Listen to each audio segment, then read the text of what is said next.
अहम मैंने, अभयम अमर, विवस्वान विवस्वान, सूर्यदेव का नाम ने, मनवे मनुष्यों के पिता, वैवस्वत से, प्राहा कहा, मनु मनुष्यों के पिता ने, इक्ष्वाकवे राजा इक्ष्वाकु से, अब्रवीत कहा। अनुवाद तथा तात्पर्य श्रील प्रभुपाद जी के द्वारा। श्रील प्रभुपाद की अनुवाद इस प्रकार से है। भगवान श्री कृष्ण ने कहा, मैंने इस अमर योग विद्या का उपदेश सूर्यदेव विवस्वान को दिया और विवस्वान ने मनुष्यों के पिता मनु को उपदेश दिया और मनु ने इसका उपदेश इक्ष्वाकु को दिया। अब सब लोग बोलिए, भगवान श्री कृष्ण ने कहा, मैंने इस अमर योग विद्या का उपदेश सूर्यदेव विवस्वान को दिया और विवस्वान ने मनुष्यों के पिता मनु को उपदेश दिया और मनु ने इसका उपदेश इक्ष्वाकु को दिया। तात्पर्य, आप लोग ध्यान से सुनिए तात्पर्य। श्रील प्रभुपाद की। यहां पर हमें भगवद गीता का इतिहास प्राप्त होता है। यह अत्यंत प्राचीन बताया गया है। जब इसे सूर्यलोक इत्यादि संपूर्ण लोकों के राजा को प्रदान किया गया था। समस्त लोकों के राजा विशेष रूप से विवस्वान की रक्षा के निमित्त होते हैं। अतः राजन्य वर्ग को भगवद गीता की विद्या को समझना चाहिए, जिससे वे नागरिकों प्रजा पर शासन कर सके और उन्हें काम रूपी भवबंधन से बचा सके।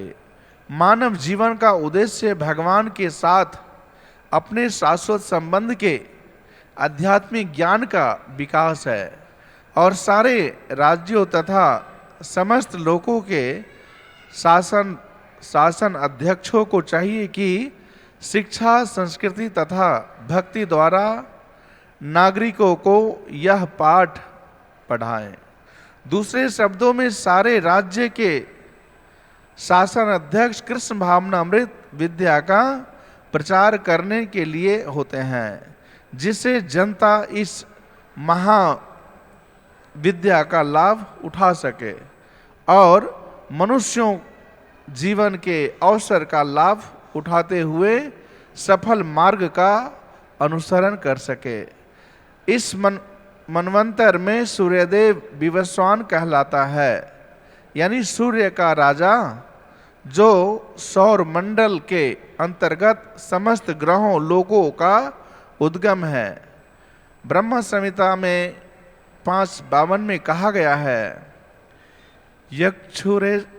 यचक्षुरे सविता सकला ग्रहाणाम राजा समस्त सुरमूर्तिरशेष तेजा यस्य प्रभति समो उत्काल चक्रो गोविंदमादि पुरुषम त्वमहं भजामि।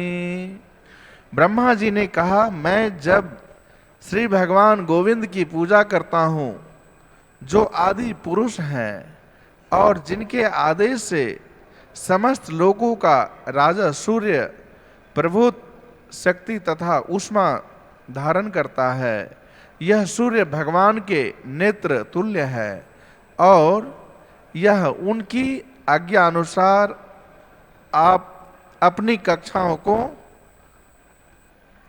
तय करता है। इसको बंद कीजिए तो डिस्टर्ब करता है। सूर्य सभी लोकों का राजा है तथा सूर्यदेव विवस्वान सूर्य ग्रह पर शासन करता है, जो ऊष्मा तथा प्रकाश प्रदान करके अन्य समस्त लोकों को अपने नियंत्रण में रखता है।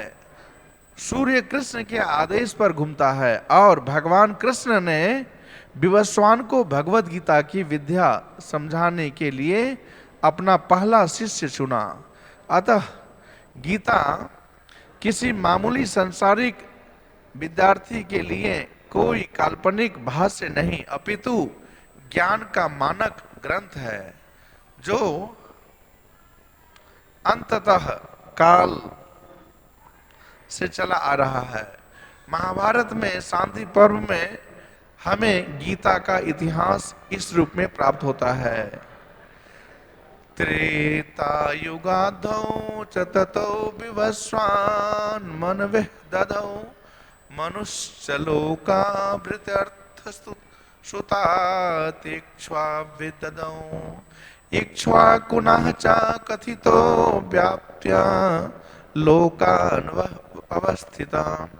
त्रेता युग के आदि में विवस्वान ने परमेश्वर संबंधी इस विज्ञान का उपदेश मनु को दिया और मनुष्यों ने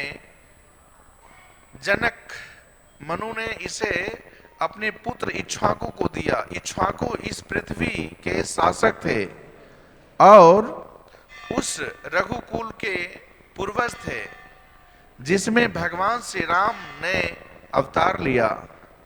इससे प्रमाणित होता है कि मानव समाज में महाराज इक्ष्वाकु के काल से ही भगवद गीता विद्यमान थी। इस समय कलयुग के केवल 5000 वर्ष व्यतीत हुए हैं, जबकि इसकी पूर्ण आयु 4,32,000 वर्ष है।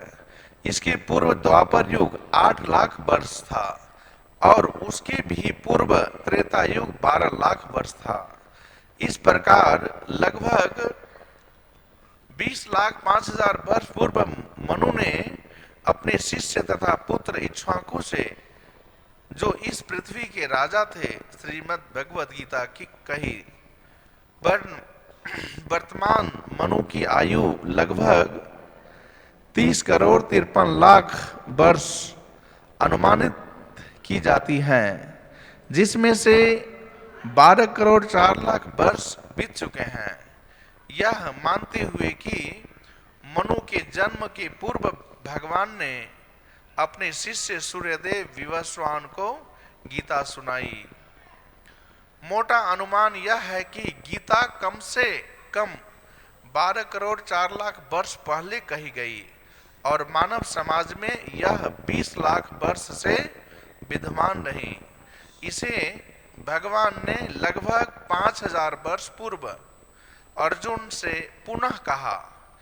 गीता के अनुसार ही तथा इसके वक्ता भगवान कृष्ण के कथन के अनुसार यह गीता के इतिहास का मोटा अनुमान है। सूर्यदेव विवस्वान को इसीलिए गीता सुनाई गई क्योंकि वह क्षत्रिय था और उस समस्त क्षत्रियों का जनक है जो सूर्यवंशी हैं। चूंकि भगवद गीता वेदों के ही समान है क्योंकि इसे श्री भगवान ने कहा था, अतः यह ज्ञान अपौरुषीय है। चूंकि वैदिक आदेशों को यथारूप में बिना किसी मानवीय विवेचना के स्वीकार किया जाता है, फलतः गीता को भी किसी सांसारिक विवेचना के बिना स्वीकार किया जाना चाहिए। सांसारिक तार्किक जन अपनी अपनी विधि से गीता के विषय में चिंतन कर सकते हैं, किंतु यह यथारूप भगवद गीता नहीं है। अतः भगवद गीता को गुरु परंपरा से यथारूप में ग्रहण करना चाहिए। यहाँ पर यह वर्णन हुआ है कि भगवान ने इसे सूर्यदेव से कहा। सूर्यदेव ने अपने पुत्र मनु से और मनु ने अपने पुत्र इक्ष्वाकु से कहा। ओम ज्ञानतिमिरन्धस्य ज्ञानञ्जन शलाकया चक्षुरुन्मिलितं येन तस्मै श्री गुरुवे नमः। श्री चैतन्य मनोभीष्टं स्थापितं येन भूतले स्वयं रूप कदा मह्यं ददाति स्वपदान्तिकम्। वन्देऽहं श्रीगुरु श्रीयुतापदकमलं श्रीगुरुं वैष्णवंश श्रीरूपं साग्रजातं सहगण रघुनाथं वितं तं सजीवं साद्वैतं सावधूतं परिजनसहितं श्रीकृष्ण चैतन्यदेवं श्री राधा कृष्ण पादां सहगण श्रीललिता श्रीविशाखान्वितं च। हे कृष्ण करुणा सिंधु दीनबंधु जगतपते गोपेश गोपिका कांत राधा कांत नमस्तुते। तप्त कांचन गौरांगी श्री राधे वृंदावनेश्वरी वृक्षभानुसुते देवी प्रणमामि हरिप्रिये। वाञ्छाकल्पतरुभ्यश्च कृपा सिंधु भयेव च पतितानं पावनेभ्यो वैष्णवेभ्यो नमो नमः। जय श्री कृष्ण चैतन्य प्रभु नित्यानंद श्री अद्वैत गदाधर शिवासादि से गौर भक्तवृंद। हरे कृष्णा कृष्णा कृष्णा हरे हरे हरे राम राम राम हरे हरे। हरे कृष्णा। तो भगवद गीता यथारूप प्रस्तुत श्लोक में भगवान बता रहे हैं अर्जुन से कि हे अर्जुन, यह ज्ञान कोई नया ज्ञान नहीं है। आज से लाखों नहीं करोड़ों वर्ष पूर्व मैंने दिया है सूर्यदेव विवस्वान को, है ना। और देश काल के अनुसार खत्म हो गया था, इसीलिए पुनः आज मैं तुमको फिर से दे रहा हूं। 5000 वर्ष पहले की बात है। तो ये जो भगवद गीता है, ये लाखों नहीं बल्कि करोड़ों वर्ष पूर्व भगवान ने उपदेश दिए हैं, है ना। गीता का प्रत्येक व्यक्ति को मनुष्य बनने के लिए भगवद गीता जैसे ग्रंथों को अध्ययन करना चाहिए। ये मानव समाज में मानव को अपने लक्ष्य तक जाने के लिए अर्थात कृष्ण भावना भावित और back to home back to godhead, वास्तविकता में हम लोग इस जगत के वासी हैं नहीं। हम लोग आए हैं आध्यात्मिक जगत से, गोलोक धाम। किसी कारण से, कुछ अपराध के कारण इस जगत में हम लोग भटक रहे हैं। लेकिन जब तक हम यहां रहेंगे तब तक विभिन्न प्रकार के क्लेश, समस्याओं, दुख इत्यादि इत्यादि को सामना करना होगा। किंतु एक बार इस जगत से निकल जाए तो सारा समस्या का समाधान हो जाता है। कोई समस्या ही नहीं है भगवान के धाम में। भगवान के धाम में किसी भी प्रकार के दुख नहीं है, चिंता नहीं है, कष्ट नहीं है।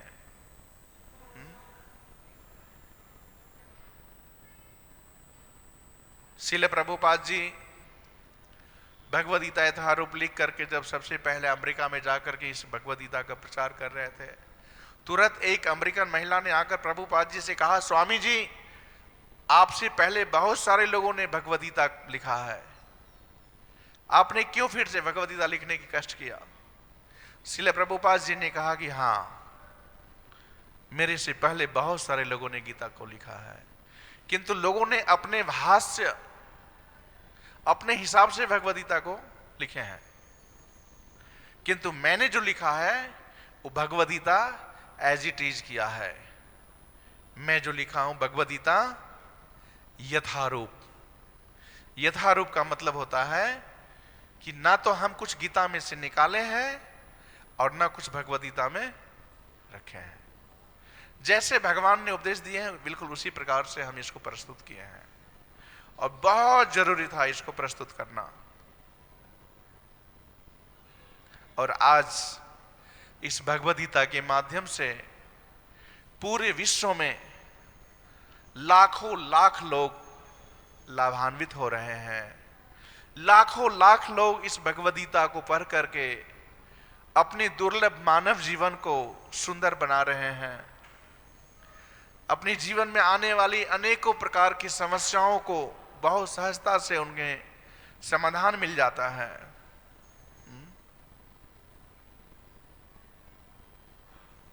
तो प्रत्येक घर में ये भगवद गीता होना चाहिए, हर व्यक्ति को अध्ययन करना चाहिए। जो अध्ययन नहीं कर सकते हैं उन्हें सुनने की कोशिश करना चाहिए, बहुत जरूरी है। जैसे बाजार में हम लोग मोबाइल फोन खरीदते हैं या टेलीविजन या इत्यादि कोई ऐसे बहुत सारे इलेक्ट्रॉनिक्स वस्तु जब हम खरीदते हैं तो साथ में एक कैटलॉग आता है, जय श्री श्री राधा रास बिहारी भगवान की, श्री श्री गौर निताई की, श्री श्री सीताराम लक्ष्मण भक्त हनुमान जी महाराज की, श्रील प्रभुपाद की। पुनः भगवान का पट 8:30 बजे खुलेगा, 8:30 बजे ठाकुर जी को आरती होगा। तब तक के लिए आप जो लोग खड़े हैं धैर्य पूर्वक बैठ जाएं और शांति पूर्वक बैठिए, थोड़ी सी सत्संग का आनंद लीजिए। भगवद गीता मैं बता रहा था कि जिस प्रकार से हम इलेक्ट्रॉनिक्स कुछ वस्तु खरीदते हैं तो साथ में एक कार्ड मिलता है, मीनू बॉक्स। क्या है उस इलेक्ट्रॉनिक्स को चलाने की भी जो सिस्टम है, व्यवस्था क्या है, वो कागज में लिखा रहता है कि नहीं। उसी प्रकार से जब ये मनुष्य जीवन मिला हुआ है, भगवान ये तन दिए हैं, तो साथ में भगवान गीता को उपदेश दे करके रखे हैं। ये हम सबके जीवन का मैनुअल बुक्स है भगवद गीता। जिंदगी कैसे बिताना चाहिए, क्या करना चाहिए, क्या नहीं करना चाहिए, कितना खानी चाहिए, कितना नहीं खानी चाहिए, क्या खाना है, क्या नहीं खाना है, किससे बात करना है, किससे बात नहीं करना है, किसके साथ कैसे संबंध रखना है, सारा कुछ इसमें वर्णन है। जिंदगी जीने के लिए कितना जरूरी है गीता का ज्ञान। जितना भोजन में नमक की आवश्यकता होती है, एक दक्ष कुक मतलब निपुण कुकिंग में, जिसको बहुत अच्छा भोजन बनाने आता हो, बहुत प्रेम से बहुत सारे व्यंजन उसने बनाया है, किंतु एक भूल हो गया है उनसे। क्या भूल हो गया? नमक डालना भूल गए हैं, भोजन में नमक डालना भूल गए हैं। कैसा लगेगा वो खाना? स्वादिष्ट होगा? कैसा होगा? स्वादहीन, स्वादु नहीं, बेस्वादु, फीका हो जाएगा वो खाना। जैसे मुख में डालेंगे तो लगे अरे क्या बना दिए, राइट, देखने में तो इतना सुंदर लग रहा था, थोड़ी सी नमक डाल देते तो कितना टेस्टी हो जाता। नमक के बिना भोजन फीका हो जाता है ना। और अगर बहुत ज्यादा नमक डाल दीजिए तो क्या होता है?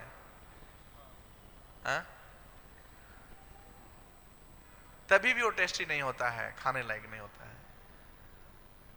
ठीक है, ये दृष्टांत इसलिए दिया जा रहा है कि जितना नमक भोजन में जरूरत होती है उतने हमारी जिंदगी में भगवद गीता का ज्ञान जरूरी होता है। प्रत्येक व्यक्ति को सीख लेना चाहिए। जीवन की हर समस्याओं की समाधान है भगवद गीता में, हर प्रश्न की उत्तर है। और ये ग्रंथ जो है, चेंज आप कहेंगे कि ठीक है पढ़ना चाहिए, लेकिन हाँ, भगवद गीता में आप यथारूप गीता ही पढ़िए, क्योंकि आज भी बाहर में जब श्रील प्रभुपाद जी इस धराधाम में उपस्थित थे सशरीर, तब उस समय करीबन जो है सो लगभग 700 लोगों ने लिखे थे। 700 लोग प्रभुपाद के समय में। ये 701 कॉपी है प्रभुपाद का एज इट इज यथारूप। अभी तो कम से कम आपको हजारों कॉपी एक्स्ट्रा मिलेगा 700 के अतिरिक्त। बहुत ऐसे लोग हैं जो भगवद गीता लिखते हैं, नाम गीता देते हैं, किंतु अंदर में क्या दे रहे हैं उसको खुद नहीं पता चलता है। बाहर में बेचते हैं 5 रुपए 10 रुपए में भगवद गीता। नाम हेडलाइन है भगवद गीता, लेकिन अंदर पूरा बकवास। ऐसा कुछ लिखा है कि अच्छे व्यक्ति भी पागल हो जाएंगे पढ़ करके।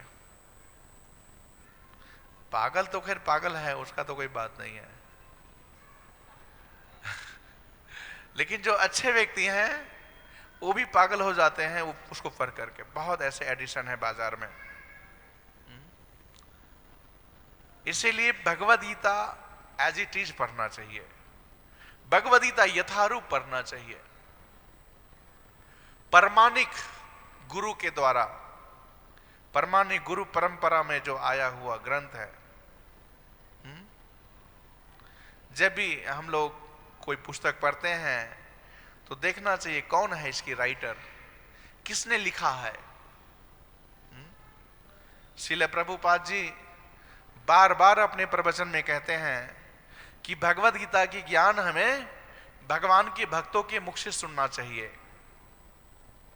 ना कि किसी पान खाने वाला व्यक्ति के मुख से गीता सुनना चाहिए, ना कोई बीड़ी सिगरेट पीने वाले व्यक्ति से सुनना चाहिए। नहीं,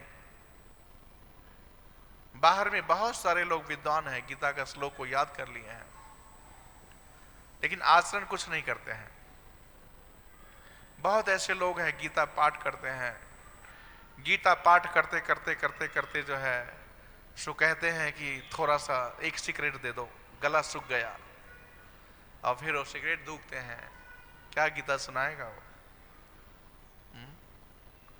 ऐसे व्यक्ति के मुख से कभी नहीं गीता सुनना चाहिए। गीता भगवान के भक्तों के मुख से सुनना चाहिए। कलयुग में, इस समय वर्तमान के समय में अगर गाय का दूध मिल जाए तो अमृत माना जाता है। गाय का दूध है ना। आजकल तो मैक्सिमम ज्यादा से ज्यादा लोग प्लास्टिक वाला दूध पीते हैं, और पता नहीं क्या क्या जानवर की दूध मिलता है बाजार में, नाम तो गाय का दे देते हैं शायद। हाँ, लेकिन दूध नहीं मिलता है, क्योंकि इतने लोग पीने वाले हैं दूध, और ग्वाले सब जो है सो गाय पालना छोड़ दिए, किसान जो है सो गाय रखना छोड़ दिए। तो दूध के नाम भी पूरी तरह से जो है डुप्लीकेट बाजी हो रहा है, जहर मिल रहा है दूध के नाम पे। लेकिन मान लीजिए कि अगर किसी को गाय का दूध मिल जाए, शुद्ध दूध, तो उसे अमृत कहा जाता है।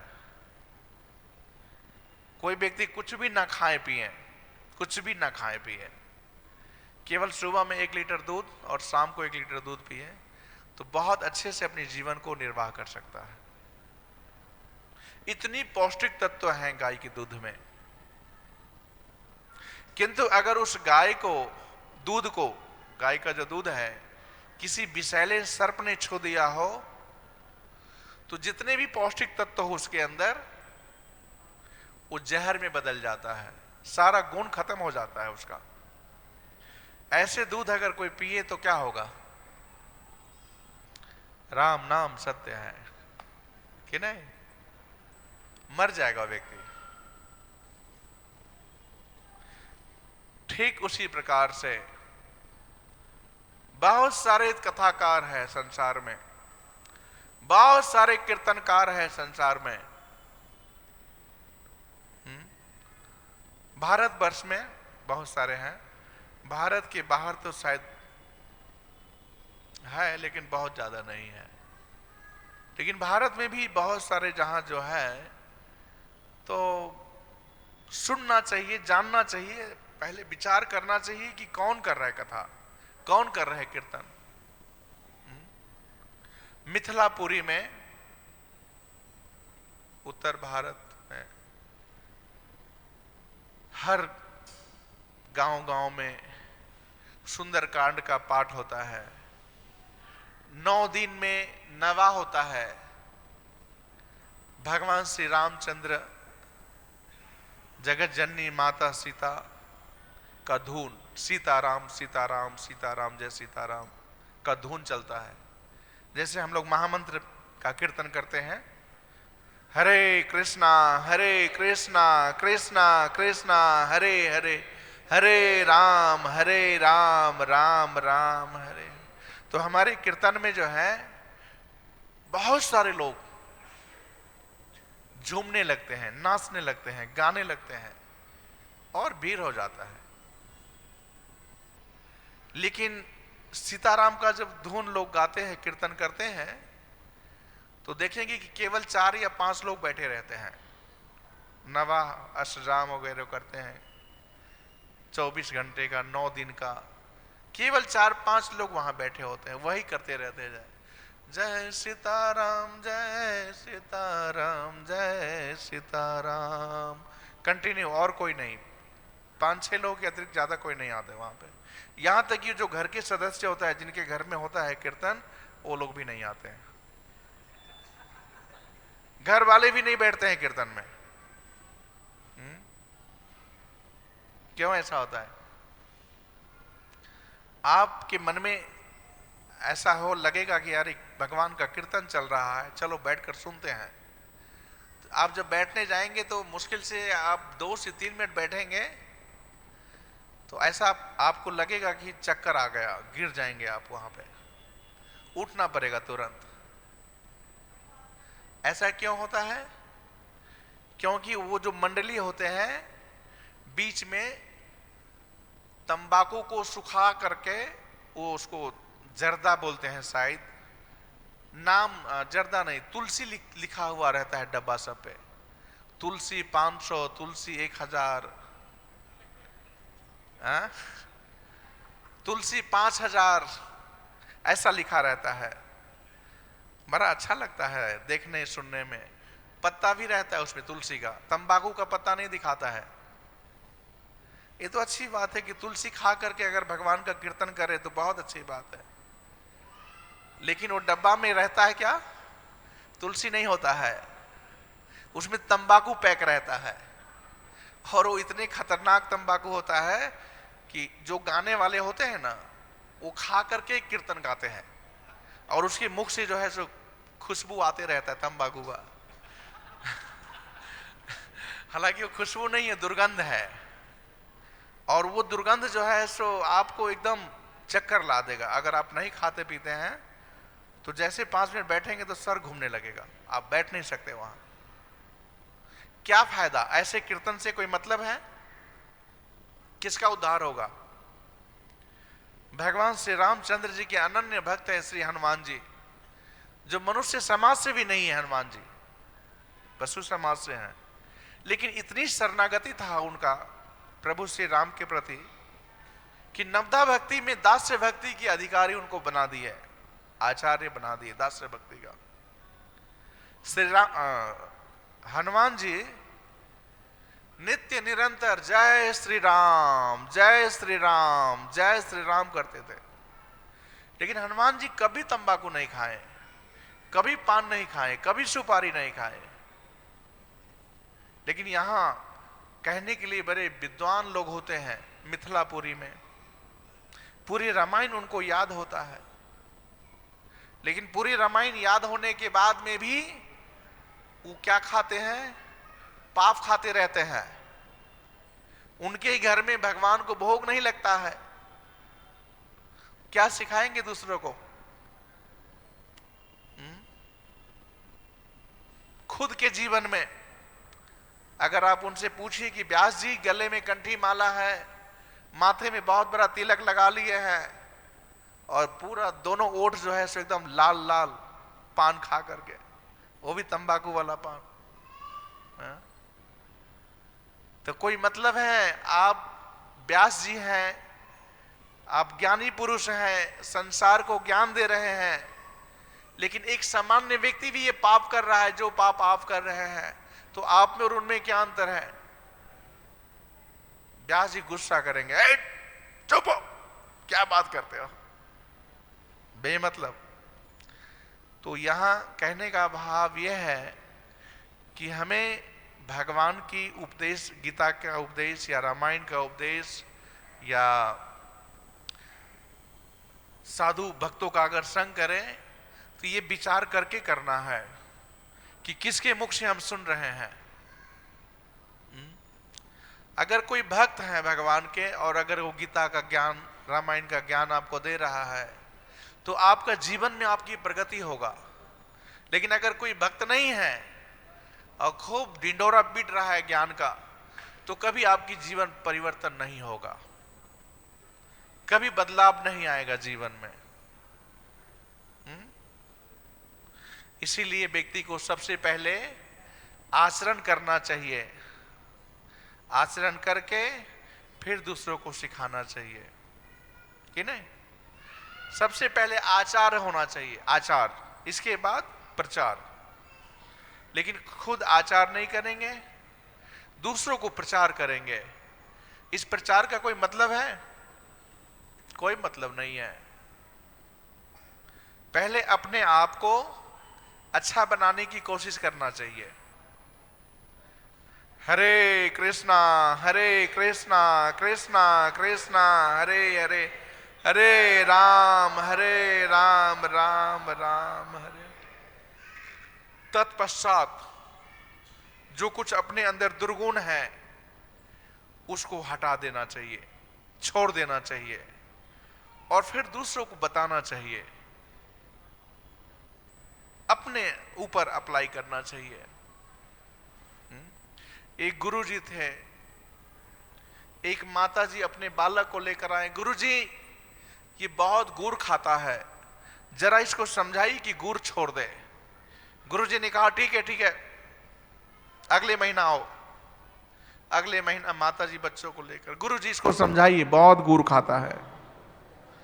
गुरुजी कह रहे कि ठीक है, एक काम करो, 2 सप्ताह के बाद आओ। 2 सप्ताह के बाद फिर से बच्चे को लेकर माताजी, गुरुजी इसको समझाइए बहुत गुड़ खाता है। गुरुजी ने कहा एक काम करो, 1 सप्ताह के बाद लेकर आओ। फिर 1 सप्ताह के बाद, गुरुजी आज तो इसे समझाइए। गुरुजी ने कहा बेटा गुड़ खाना अच्छी बात नहीं है, गुड़ अगर तुम बहुत ज्यादा खाते हो तो डायबिटीज हो जाएगा, चीनी का बीमारी लग जाएगा, और ऐसे भी गुड़ थोड़ा बहुत खाया जाता है। माताजी ने बोली गुरुदेव इतने बताने के लिए आप 2 महीना से मुझे क्यों दोहरा रहे हैं? ये तो पहले दिन में भी बता सकते थे जब मैं आया था आपके पास। गुरुजी ने कहा कि जब तुम आई थी तब मैं खुद गुड़ खाता था, तो मैं कैसे बोल सकता हूं कि गुड़ मत खाओ। तुम जब दूसरी बार आई तभी भी मेरा गुड़ बंद नहीं हुआ था, तभी भी मैं खाता था, क्योंकि गुरुजी को भी अच्छा लगता है गुड़ खाना। अच्छे थे गुरुजी, पहले पालन किए। तीसरे बार जब तुम आई तब मैंने छोड़ दिया था, इसीलिए अभी चौथे बार में मैं इसको बता रहा हूं। आपकी प्रभाव दूसरों पे तब होगा जब आप आचरण करेंगे। क्या? जब आप आचरण करेंगे तब आप दूसरों को सिखा सकते हैं, लेकिन जब आप ही के अंदर आचरण नहीं है तो दूसरों को नहीं सिखा सकते हैं आप। ऐसी मास्टरगिरी करके कोई फायदा नहीं है ना? आजकल हर व्यक्ति चाहता है कि जो मैं कहूं वही हो, होता है ना, घर में, परिवार में, समाज में। लेकिन ऐसा होता है? नहीं होता है। फिर क्या होता है? बेमतलब कलह होता है, और उस कलह से जो है परिवार में जो शांति होती है वो शांति भंग हो जाता है। इसीलिए अगर आप आचरण नहीं करते हैं, दूसरों को मत उपदेश दीजिए। और ऐसे भी बुद्धिमानी है कम बोलने से, ज्यादा बोल करके कुछ फायदा नहीं है। बहुत कम बोलना चाहिए, वही बोलना चाहिए जो जरूरी है बोलना।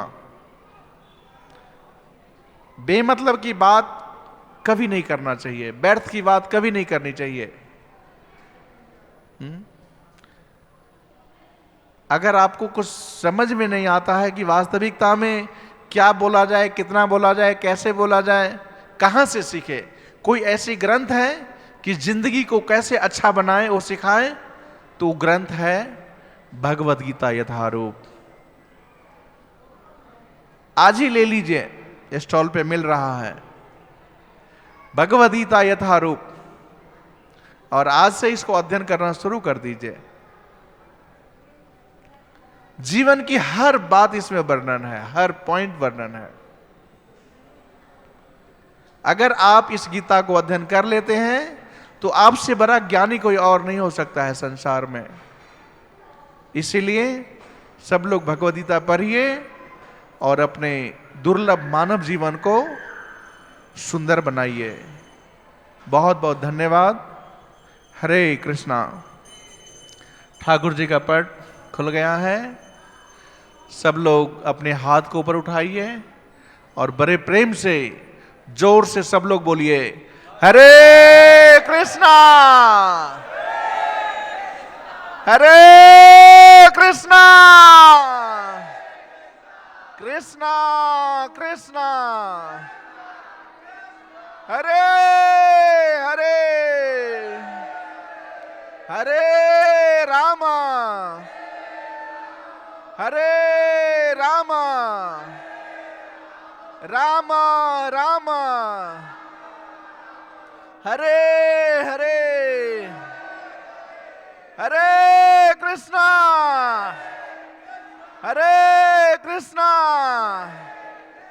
कृष्णा कृष्णा हरे हरे हरे रामा राम राम हरे हरे।